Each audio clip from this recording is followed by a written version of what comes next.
à peine 20 ans. Elle était enceinte presque à terme. Elle a été brûlée vive à Touja. Elle, c'est Fatima Debbouz, une shahida qui n'est pas comme les autres. Elle a préféré le sacrifice à la honte. Nous allons revenir aujourd'hui sur le martyre d'une femme, d'une résistante face à la brutalité de l'armée coloniale française à Touja et dans la région de la Wilaya 3 historique d'une manière générale. Nous allons également évoquer l'histoire de la résistance de cette wilaya à l'armée coloniale française. Pour évoquer cette terrible histoire, j'ai le plaisir de recevoir M. Aïssa Qasmi, Moudjahid et auteur de plusieurs ouvrages sur la guerre de libération nationale. Monsieur Aïssa Qasmi, bonsoir, bienvenue dans les dossiers de la mémoire. Merci beaucoup pour l'invitation. Vous avez fait des recherches donc sur ce terrible drame qui a marqué la région de Touja en 1956, plus précisément au mois de mars 1956. Et à travers donc cette recherche, vous avez également tenté de retrouver l'histoire de la résistance des Algériens de Touja contre l'armée coloniale française. Absolument. En tous les cas, c'est un plaisir pour moi de participer à cette émission et de nous remémorer l'héroïsme de nos moudjahidines et moudjahidettes, surtout, parce que si on évoque aujourd'hui le martyr, la shahada de Fatima Debbouz, évidemment, ce n'est qu'un échantillon, un exemple d'héroïsme, de martyr pour toutes les femmes algériennes. Les femmes algériennes, je crois que depuis, si on parle de la colonisation française, depuis 1830, la femme algérienne avait montré une détermination, une farouche détermination pour préserver l'image de la nation algérienne, de la culture algérienne, l'image de la société algérienne et de la transmettre surtout aux enfants, de génération en génération. Donc en 1954, la jeunesse algérienne qui avait 20 ans à l'époque, 19 ans, 18 ans, 20 ans et jusqu'à 30 ans, c'est le nationalisme qui circulait dans leurs veines de ces jeunes-là, grâce à la mission qui a été accomplie par la femme algérienne. Donc Fatima Debbouz, aujourd'hui, nous allons en parler, évidemment, puisque l'occasion nous est donnée, cette jeune dame de 20 ans de la campagne qui représente nos valeureuses montagnardes et montagnards et qui a affronté la mort. Dans la dignité. Dans la dignité, dans la fierté, et même dans le mépris de cet officier qui est venu donc la rechercher parce que son mari était l'un des premiers moudjahidines de la Wilaya 3. Donc avant d'évoquer ce fait, j'aimerais qu'on revienne en arrière, donc, parce que Fatima Debbouz, c'est aussi une région, elle fait partie, donc elle habitait le village de Bouberka, qui fait partie donc de la région de Touja, qui à travers l'histoire a été donc un berceau de la résistance contre le colonialisme avec Boubarla, Boukrani. Tout à fait, absolument. Je crois que on fera bien de rappeler certains faits, certaines étapes, peut-être certains noms, oui, pour dire que le Touja est un village, est une commune, qui, pour que les gens qui nous écoutent se fassent une idée, va donner une petite image, oui, en disant que ce village de Touja, donc c'est un douar, comme tous les douars d'Algérie, oui, qui est situé, ce village est situé donc à 10 km de la Souma, le Ouad Souma, fameux Ouad Souma, est à 25 km de la ville de Bjaya, de Bougie. Et c'est un village il y a un centre-ville où il y a carrément la vie du village. Et ensuite, il y a des hameaux. Des hameaux, on peut les appeler des bourgs. Ces hameaux, il y a une trentaine de hameaux dans ce qu'on appelait, nous, la cuvette. Ouais. La cuvette, ouais. C'est le village et tous les hameaux de sa banlieue, de sa proche banlieue. Donc 30. Et 26 autres hameaux sont, donc, disons, intramuros et extramuros.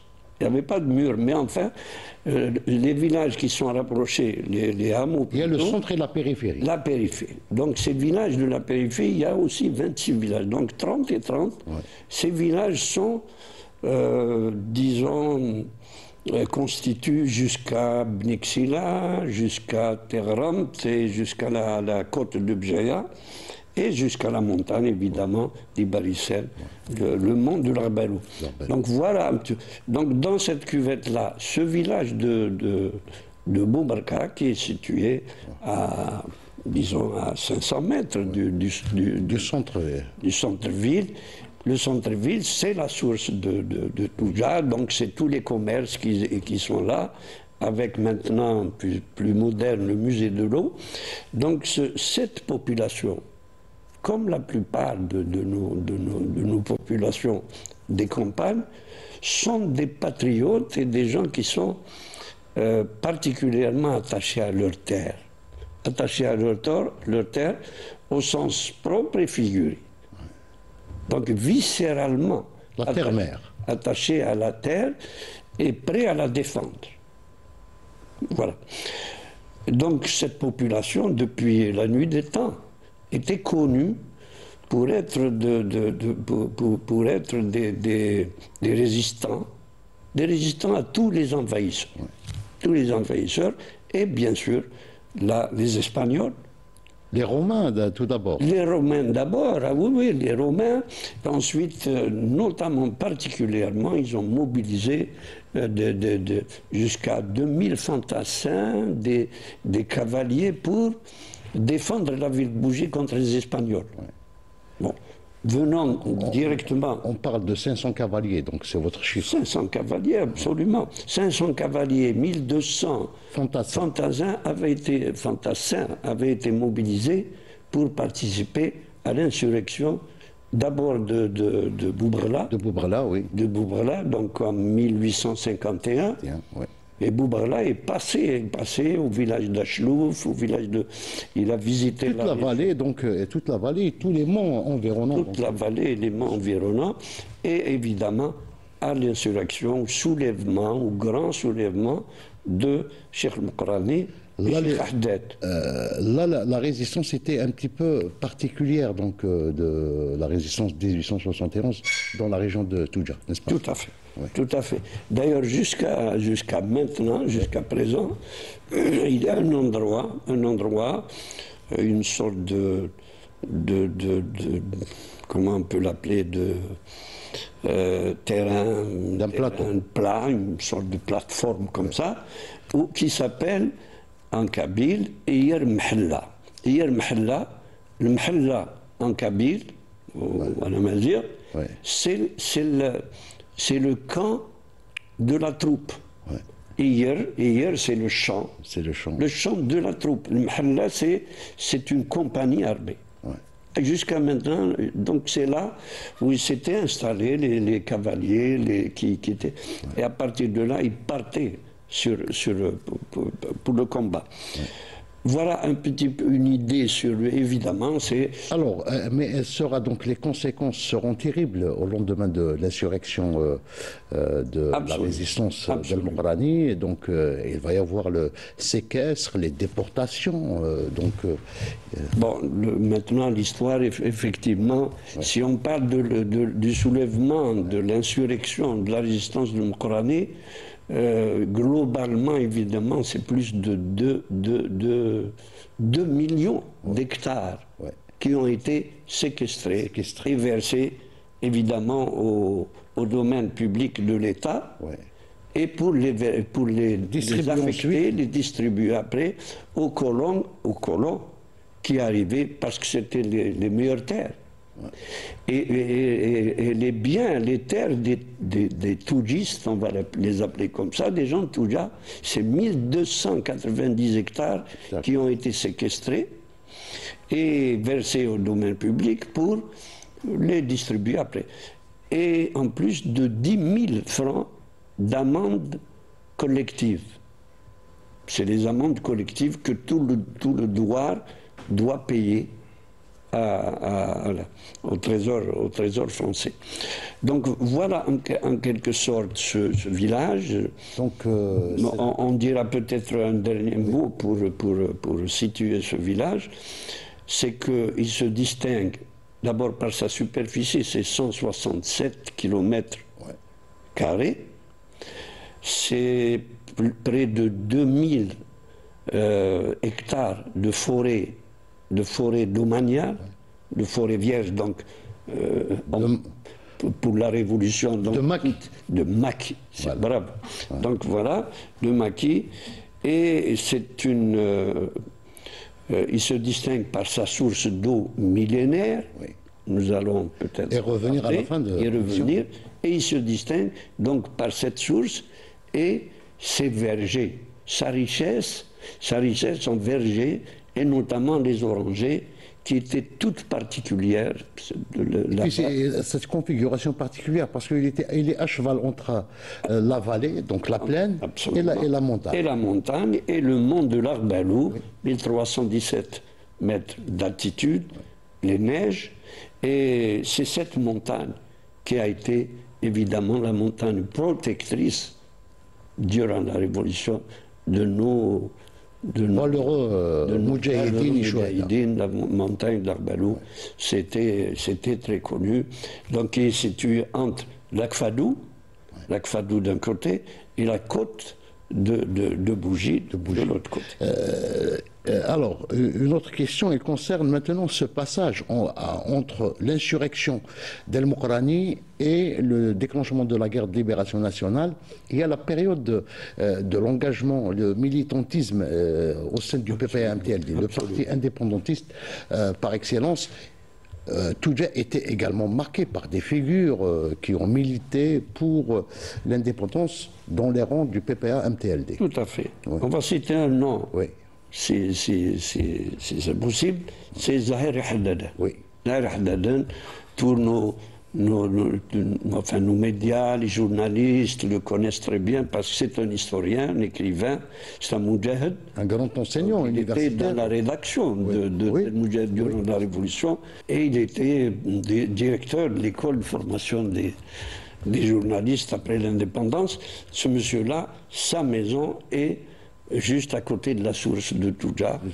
Et d'autres, Mahmoud Sherif Sahli, a enseigné à l'école de Toudja. En évoquant... Mahmoud Sahli qui a milité pour la décolonisation de l'histoire. Qui a écrit son livre Décoloniser l'histoire. Et sur un autre livre sur l'émir Abdelkader. Sur l'émir Abdelkader et sur Yorta, le message de Yorta, donc qui a été ambassadeur... de l'Algérie. Du FLN tout d'abord, après du GPR. Absolument, en Chine. Ouais. Bon, donc on a cité ces deux noms, comme on peut citer d'autres. Pour dire que l'école de Toudja, et c'est pour introduire un petit peu ce militantisme et l'éveil, l'éveil, la participation, la formation. Donc l'école de Toudja a été l'une des premières écoles de Jules Ferry, comme on les appelait à l'époque, a été installée en 1893, a ouvert ses portes à Toudja. Donc cette génération qui est arrivée juste à la fin du 19e siècle ont été à l'école.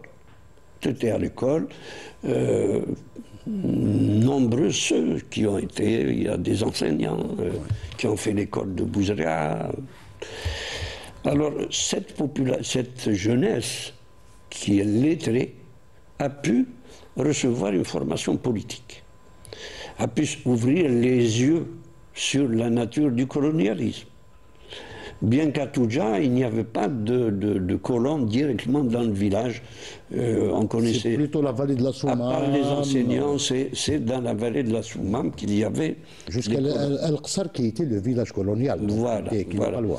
Donc à Touja, ils ne connaissaient pas. Bon, il y a le garde forestier, il y a les enseignants, le directeur d'école qui est français.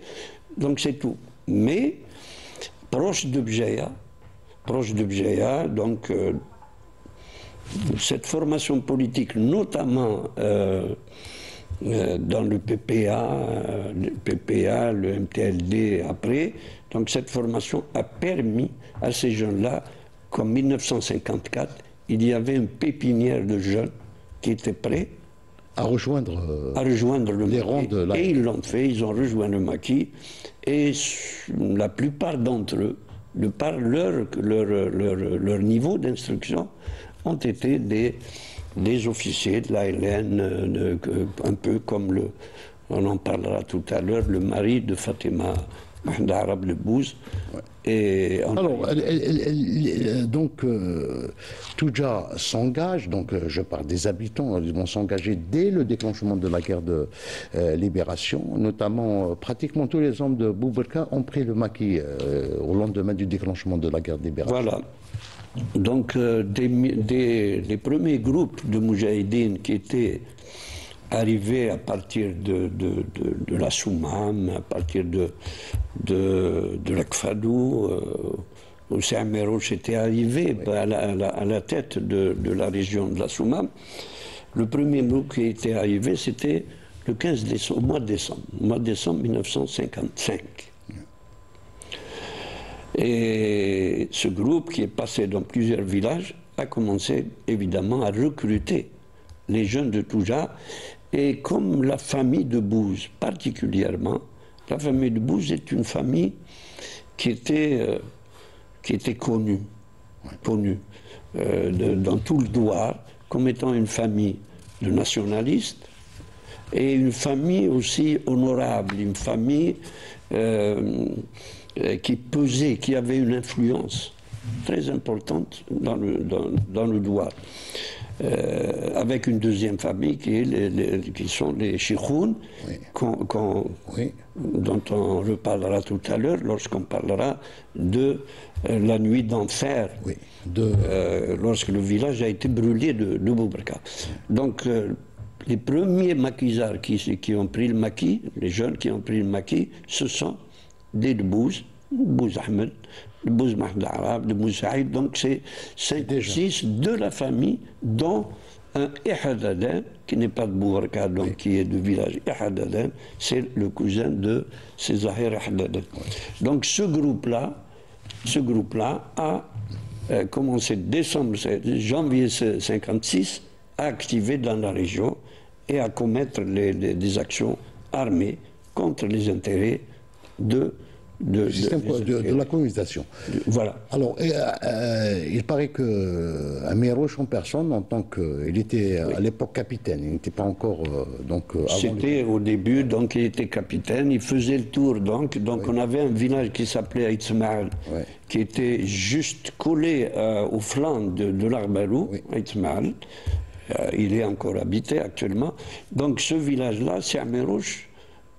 Samerouch venait souvent de ce village et tous les membres de ce village se sont transformés, bien sûr, en mousbilines, leur maison, ils mettaient à la disposition de leur maison pour... Alors là, il va demander à Debouz de cibler le caïd, le bachara du village, parce que c'était le représentant de la colonisation. Voilà, donc, Samerouch avait tenu des consultations. Des consultations. Il a reçu de nombreux membres des Juma'a du Douar. Il les a reçus pour essayer de savoir plus, de connaître un peu la personnalité du Bachara, de Touja, qui était connu et dont la renommée a dépassé la vallée de la Soumam parce qu'il était parent, très proche parent, donc beau-frère, à Frahat Abbas. Donc par ce lien, donc il était connu.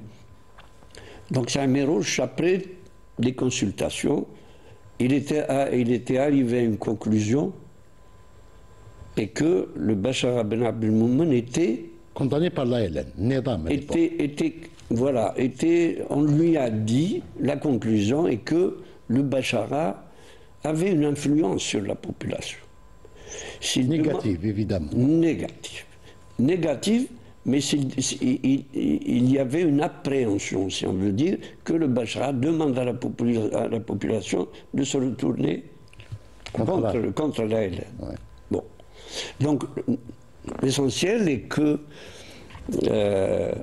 il avait chargé de Bouz Mahdara, donc c'est l'époux de Fatima, de Bouz Saïd, c'est son cousin, Makhloufi Mahntahar, qui est lui-même de Boubarka, il habitait la périphérie de Boubarka, et c'est un parent aussi de Bouz, et ils ont ramené un jeune de Bougie qui s'appelait Rajraj Salah, dit Omix. Et ils ont commis là, donc ils ont été missionnés, donc ils avaient pour mission de liquider le Bachaga qui a été donc le 14 février 1956, en même temps qu'un garde champêtre qui était, disons, avec le Bachara. Donc c'est ce qui a déclenché la furie. C'est ce qui avait fait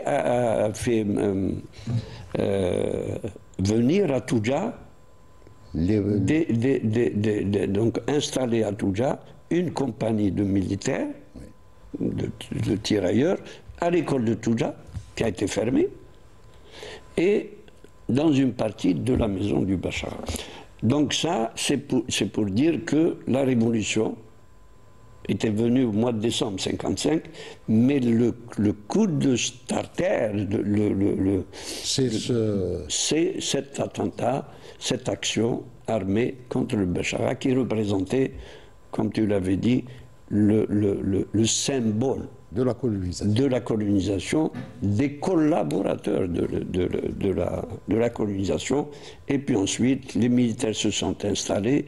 Une partie, c'était des ressortissants des pays colonisés d'Afrique, que nous, dans la vallée d'Assoumam, les Algériens, on les appelait les Sénégal. Et c'est tout, même s'ils sont d'autres pays, mais enfin, les Sénégalais. À partir de là, la révolution s'est enflammée. Donc, et c'est à Mirouche, juste après, l'un des lieutenants, le chef du poste de Toudja, ce lieutenant-là, qui s'appelle Sansuc, ce lieutenant, on va en parler. Georges Marcel Sansuc. Qui va faire parler de lui. C'est à Mirouche avait convoqué juste après les 3 Moudjahidines dont on a parlé, pour les charger. Il leur a dit, voilà, il y a un officier qui s'appelle Sansuc, il est en train de faire des ravages dans la population, de faire des exactions insupportables de la population, il faut le liquider. Ils lui ont dit, nous sommes là, considérez M. Amirouche comme s'il était mort. Voilà, donc on s'arrête là pour aller directement vers... Alors, on est le 26 mars 1956. 26 mars. 14 mars, février, c'est la liquidation du Bachara. Et donc c'est un mois et demi. Un mois. Donc on est le 26. Qu'est-ce qui va se passer ce 26 mars? Alors le 26 mars, c'est justement... Nous avons dit maintenant... On a tous les éléments. Voilà, nous avons des éléments. Oui. Donc le 26 mars, nos 3 Moudjahidines se sont mis en embuscade à la sortie du village de Boubarka, à une 50aine de mètres. Donc, embuscade sur des arbres à côté. Il savait que ce lieutenant Sansuc allait venir ce jour-là. C'est presque tous les jours. Oui. Tous les jours qu'il vient au village pour essayer de recueillir des informations, des renseignements sur les 3 Moudjahidines recherchés. Ils se sont mis en embuscade et, disons par chance, ils ont vu leur cible venir de l'école vers Boubacar, c'est 500 mètres, à peine. Et c'est une petite descente. Donc en arrivant vers eux, il était déjà vers 5 heures de l'après-midi ou 6 heures de l'après-midi, donc la nuit n'était pas loin. Ouais. Donc ils ont pris la décision d'attendre. De l'attendre au retour, comme à son habitude. Bon, disons que maintenant, après coup, avec le recul, on va dire qu'ils se sont gourés, ils se sont trompés. Bon, on va voir pourquoi on dit qu'ils se sont trompés. Le seul lieutenant, il descend avec un sergent-chef qui l'accompagnait et un assistant, un soldat, qui était sénégalais. Ouais. Entre guillemets. Donc ils étaient presque en terrain conquis. En terrain conquis, ils étaient tranquilles, ils avaient l'habitude de venir, même des militaires, pour aller chez des vieilles, acheter des œufs. Donc tranquillement. Il arrive à la maison des Debbouze, qui était presque la première du village, des Debbouze. Il défonce la porte. Donc ils n'ont pas tapé à la porte. Donc ils étaient décidés, cette fois-ci, à aller au-delà des questions. Donc ils défoncent la porte et juste en face, dans la cour, ils trouvent Fatima Debbouze. L'épouse de Mohamed Arab, l'un de ces maquisards, de ces moudjahidines, parmi les 3. Ouais.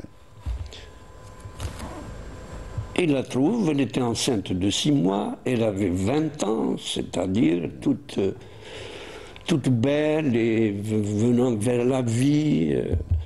Et elle portait la vie en même temps. Elle portait la vie, donc un bébé. Et à ce moment-là, cet officier était venu décider à commettre un massacre, c'est certain. Donc il l'interrogeait. Il l'interrogeait en français. Elle n'a jamais été à l'école. Donc elle savait qu'est-ce qu'il lui disait. Où est ton mari? Où est le Félaga? Où est Mohamed Arab? Bien, bon. On n'a pas de témoignage en dehors de la belle-mère. Oui. De la belle-mère qui était Narqiya qui était présente.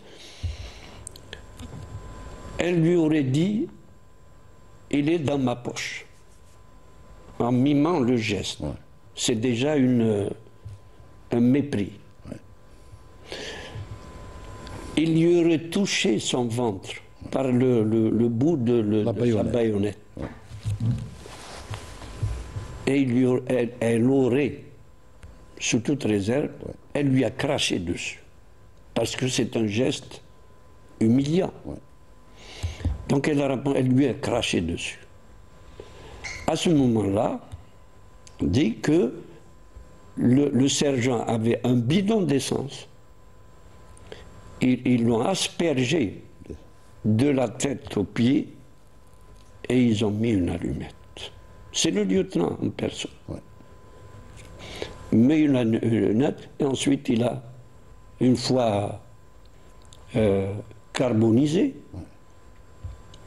brûlé vive, et lui a donné le coup de grâce. Et juste à ce moment-là, le père de Fatima, donc qui était pas loin, il était là, les maisons sont collées, c'était des Debbouze. Ouais. Debbouze Ismaïl dit Hamou, c'est Hamou, qu'on connaissait très bien, c'était un grand monsieur, notabilité de la ville. Il avait un magasin en plein village, il vendait le tissu. Ammi Hamou, on le connaissait très bien. Ils l'ont abattu. Un autre cousin arrive de Bouz Mohamed, qui était plus jeune, la 40, il a été abattu. Et puis... C'est le début d'un massacre. C'est un massacre. Ouais. Oui, c'est un massacre. C'est le début d'un massacre. Ouais. Et ils ressortent leur forfait accompli, leur crime. Ils ressortent pour retourner à leur campement. Donc, 50 mètres, et la nuit commençait à tomber. Donc, leur choix de passer à l'action à leur retour, cela veut dire ils ont pensé qu'avec l'obscurité qui arrive, c'est beaucoup mieux.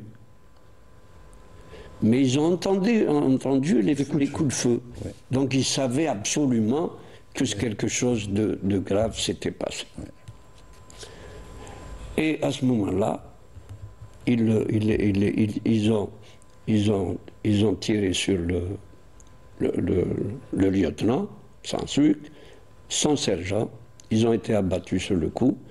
Et le troisième assistant a réussi à prendre la fuite. Et il a commencé pour aller, évidemment, donner l'alerte. Voilà, donner l'alerte, évidemment, c'est la nuit d'enfer. Du 26 au 27 qui va arriver. Ouais. Donc je te laisse le soin d'introduire cette image. Donc, juste après cette embuscade, il va y avoir cette horreur. Cette horreur. Horreur par rapport à oui, absolument. Il va y avoir donc un déluge de feu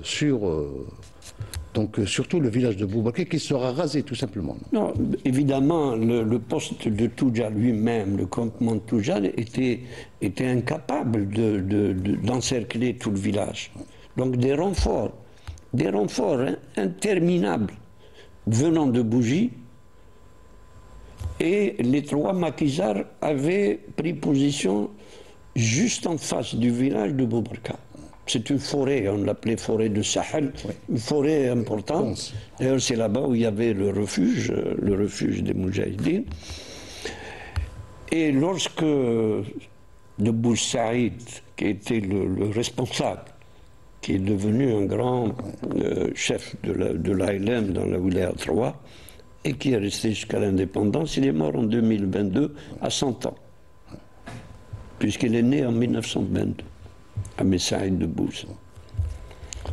Saïd Makhlouf, on l'appelait. C'était un héros. Il avait fait l'Indochine. Donc il était déjà aguerri. Il connaissait les techniques de la guerre.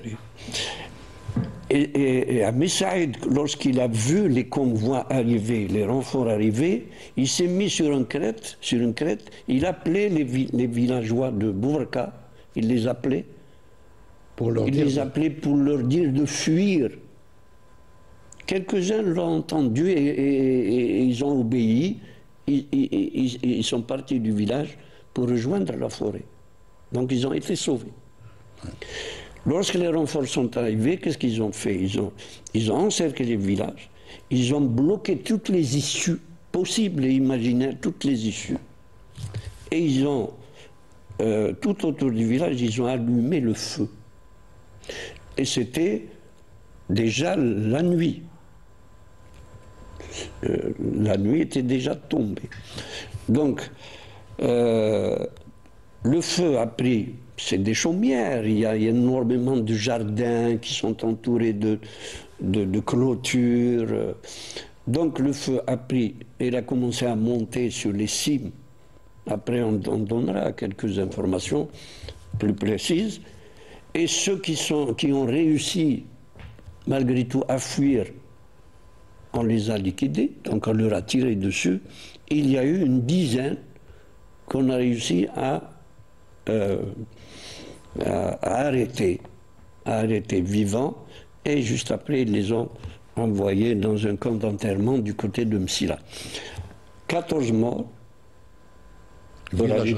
14 morts carbonisés par les feux de presque 3 familles. Donc la famille Boubarka, qui porte le nom du village, la famille de Bouz et la famille Chikhoun. Donc c'est 14. Ensuite, le lendemain, d'autres ont été tués, ont été assassinés, 3 ou 4, notamment de la famille Chikhoun. Bon. Que dire? Et puis c'était le couvre-feu. Les populations des autres villages ne pouvaient pas venir au secours de leurs frères du village. Ce n'est qu'à l'aube, au matin, après le couvre-feu, que... Voilà, donc ce village de Boubrka a pris feu complètement, toutes les maisons.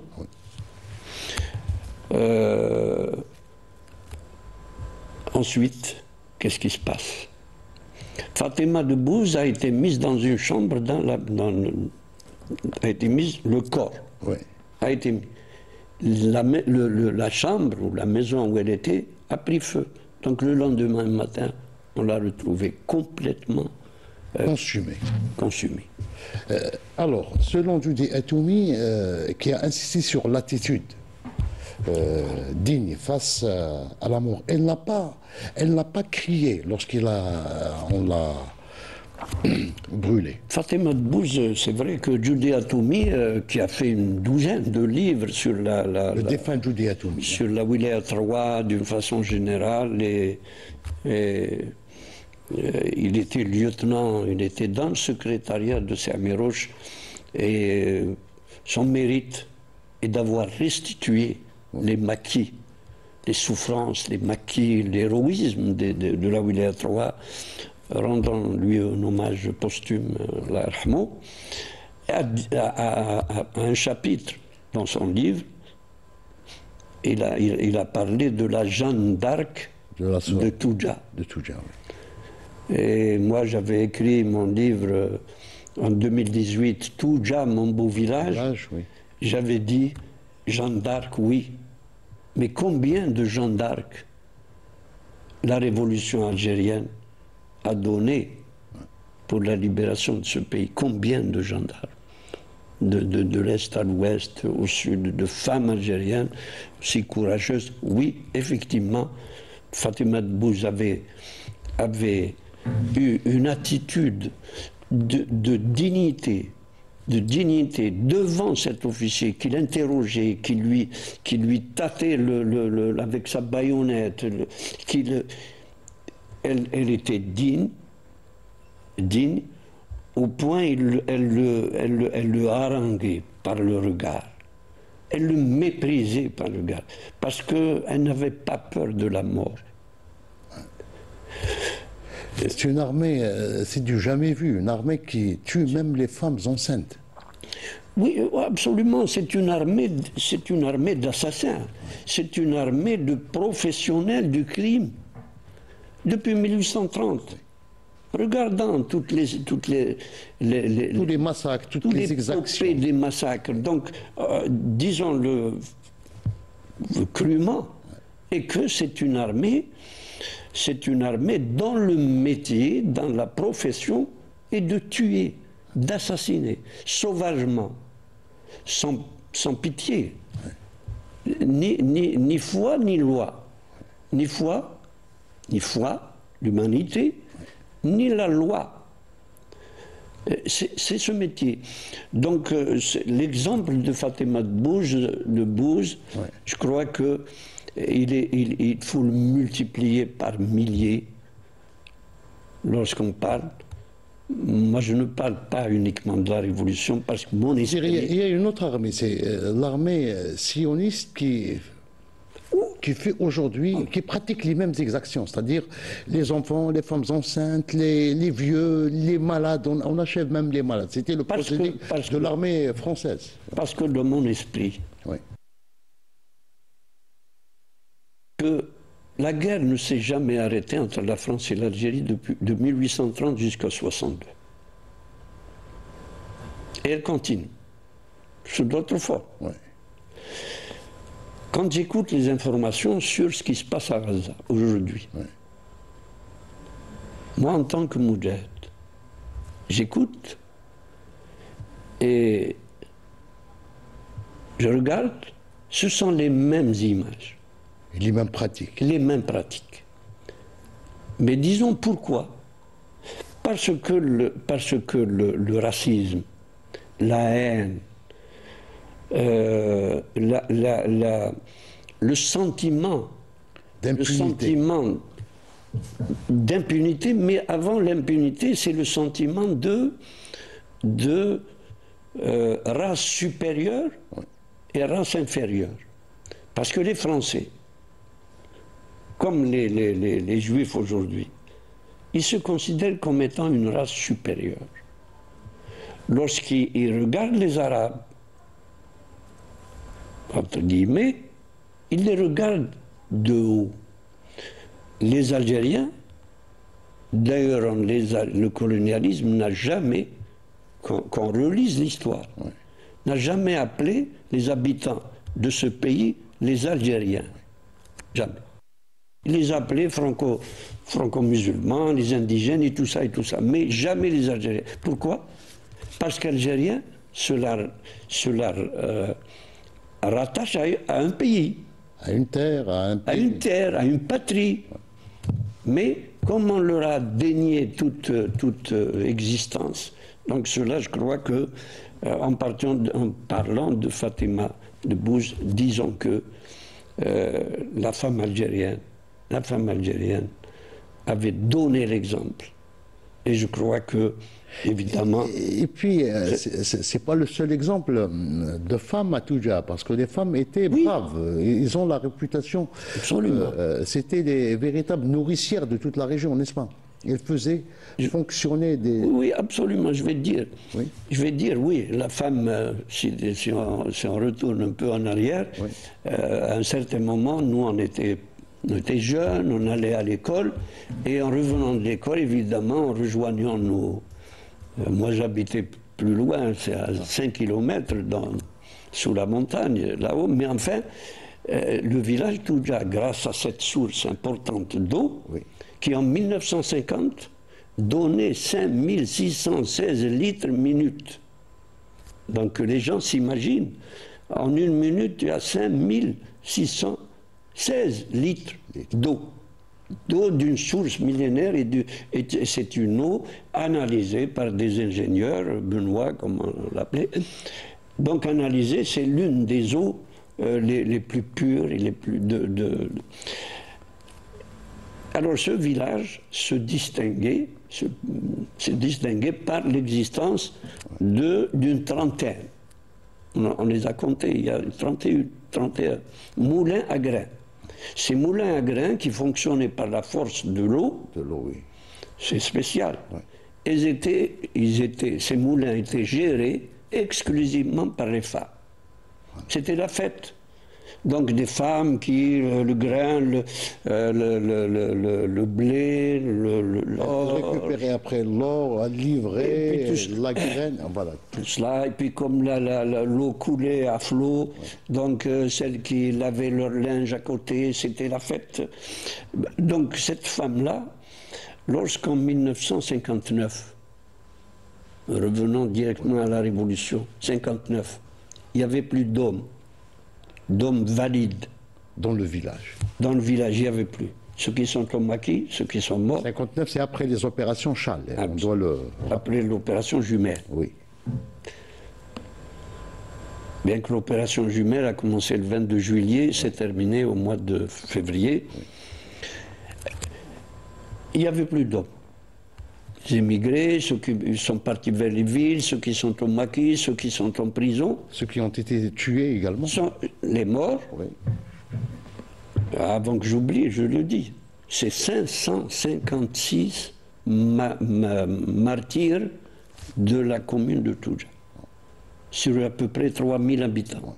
C'est le cinquième de la population. Et il y a eu, pour tout le village, 254 maquisards. C'est toute la jeunesse de la région.